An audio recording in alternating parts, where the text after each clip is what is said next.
What's up, everybody? Matt Burns here, the owner and founder of iHeart Homes, based out of the Worldsboro here in Queens, New York. I'm here to bring you more real estate success without the BS.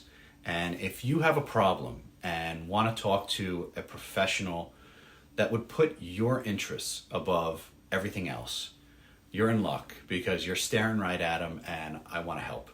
You can call or text me anytime at my personal cell phone number. That is 646-963-1198. And I'll also include my email in the description of this video so that you'll have that. But let's get started. This is episode 4 in our seller series, going over everything that it takes to get yourself top dollar when bringing your home to public market.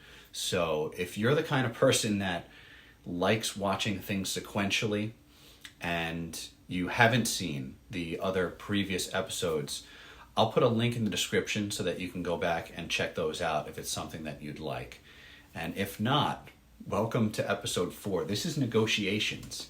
And if you did everything that I outlined in the last 3 episodes, you have a top dollar offer in hand and likely several others, but you can only ride one horse through the finish line. So you have to start communicating with these potential purchasers and negotiating. So this is where I think a lot of people can get hung up or nervous, and I don't necessarily blame people for being apprehensive. I think negotiating is a learned skill, and it does take experience and quick thinking to get good results. But it's also why I wanted to make this video, just to impart some of what I've learned over my years in this business. So here is your 4-point checklist to your real estate negotiation. And the first one on our list is approaching negotiations with a win-win mentality. It takes 2 to tango, right? And it's really just a meeting of the minds. You don't have a deal unless 2 people agree on something.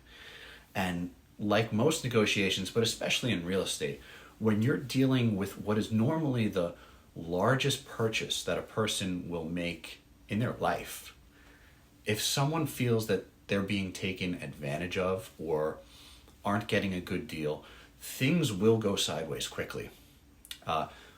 Both parties should be moving forward with respect and good judgment so that when issues come up, and Murphy's Law says that they will, you need to really focus on solutions. What do you need to do to fix this and get things back to a place where everyone is comfortable instead of turning things into a crisis and a problem?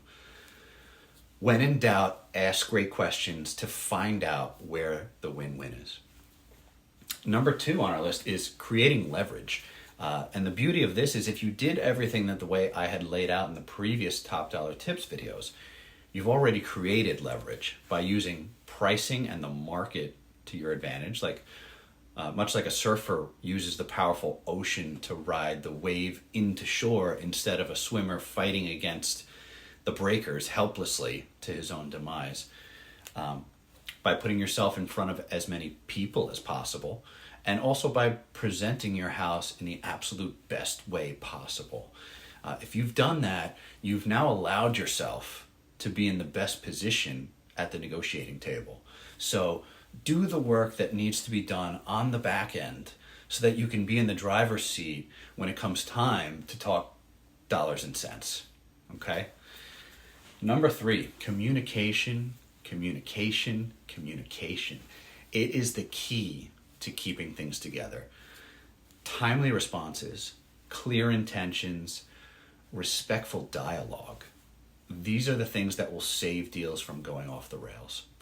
If you had an open house on a Saturday, you need to make sure that all your details of how you want it to close, if you intended on leaving items in the house, whether or not you were taking the clawfoot bathtub or not, is and was clear to everyone.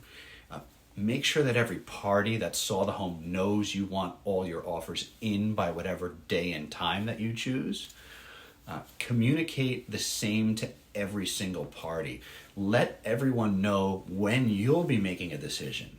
And when you do make a decision, make sure that the party with the accepted offer knows what sort of a timeline that you want to see them to getting things to contract. My point is to get ahead of the unknown the unknown by keeping constant, respectful communication. Everything's going to go smoother for it. And lastly, number 4, understanding all your options and the risk reward.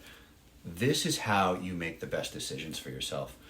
Look down every path, figure out what could go wrong and what can go right.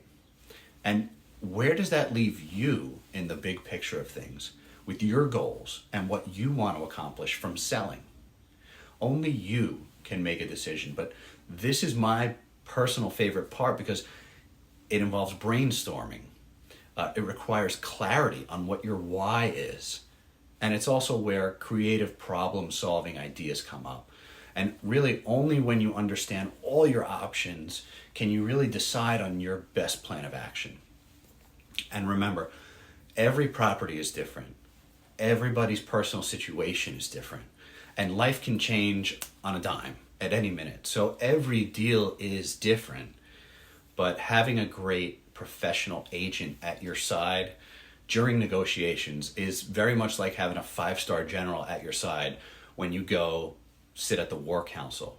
So these are the 4 steps that are the tried and true way to get yourself top dollar. And so I needed to share them with you.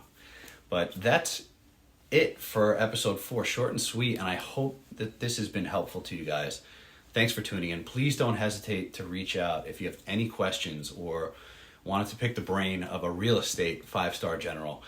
I'll see you guys next time. Take care of yourself.